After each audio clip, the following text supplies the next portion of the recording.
Salut tout le monde, et c'est GreggieCraft et on se retrouve pour une nouvelle vidéo. Et oui les amis.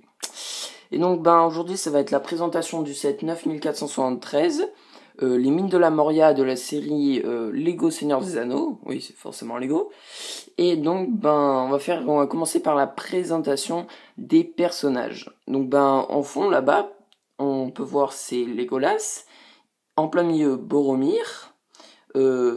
Pipin qui a fait tomber, c'est le squelette dans un puits qui n'est pas profond. Et ici Gilmy avec deux haches, dont la grande hache à double côté est celle de Balin, le mort. Donc et il y a donc le troll des cavernes qui arrive pour les déloger car Pipin a fait du bruit. Ensuite il y a deux orques de la Moria, un au fond là-bas qui tient en laisse le troll des cavernes, enfin c'est plutôt l'inverse, et celui-ci qui a un bouclier, là on peut le voir, un bouclier avec une épée, sachant que l'autre a une masse d'armes.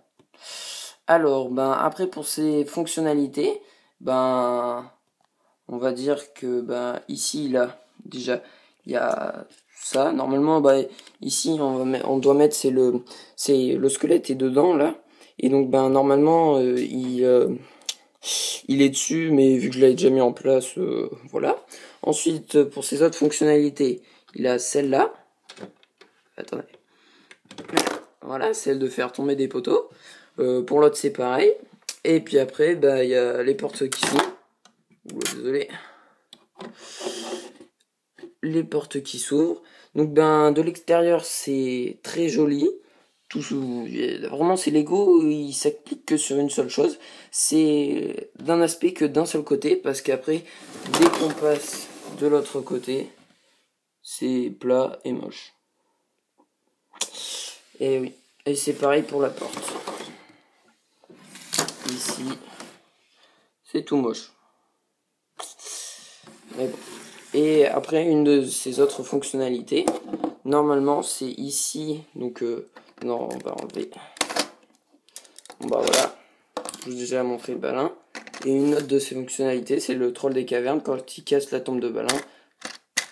Ouais, aujourd'hui j'ai pas la grande forme, donc j'arrive pas vraiment à faire à faire sortir le tombeau. Donc normalement il y a le troll des cavernes qui appuie juste ici là et qui fait enlever la porte du tombeau et le squelette est visible.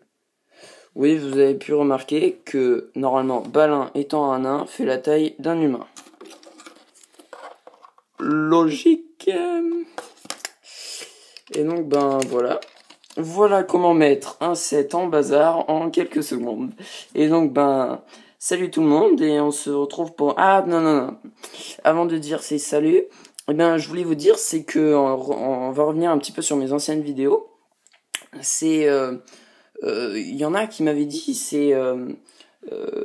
que les MOC ou MOC comme vous préférez, c'était pas vraiment ce que je faisais. Mais le seul truc c'est que moi j'avais une approche totalement différente des MOC ou MOC, qui moi je pensais c'était juste mettre en scène, c'est des personnes pour se mettre dans l'ambiance et se mettre dans la même ambiance qu'il y a dans le film. Comme vous pouvez si vous avez vu mes anciennes vidéos de la présentation, et là en fait c'est j'avais mis en scène la réunion c'est des nains, enfin avec le peu de nains qui donnaient dans le set. Et donc il y en a qui avaient trouvé que c'était pas vraiment un MOC parce que c'était juste un assortiment de boîtes. Et oui, ils avaient pas tort, parce qu'après j'ai regardé sur le net les MOC et c'est vrai que c'est totalement différent. En fait, j'ai regardé que c'est des mecs qui construisaient tout, qui réutilisaient juste les personnages et c'est tout. Bon, c'est ce que je compte faire, mais après avoir fait un passage chez Lego Store, chose que je n'ai pas encore faite. Et donc aussi je voulais vous dire que depuis mes 2 premières vidéos, j'ai pas vraiment eu de commentaires. Donc n'oubliez pas qu'ils sont là et qu'ils servent. Donc n'hésitez pas à me donner à dire des commentaires, mais pas dans le style c'est nul, j'aime pas. Expliquez si c'est nul, si vous aimez pas. Et si au contraire cool, c'est bien, ça motive, ok, c'est pas mal, mais je serais toujours ravi de les avoir. Mais en tout cas, si vous aimeriez qu'il y ait des choses qui changent, faites-le moi savoir par l'intermédiaire des commentaires. Sinon, moi je vais vous dire salut et à la prochaine. Tchuss!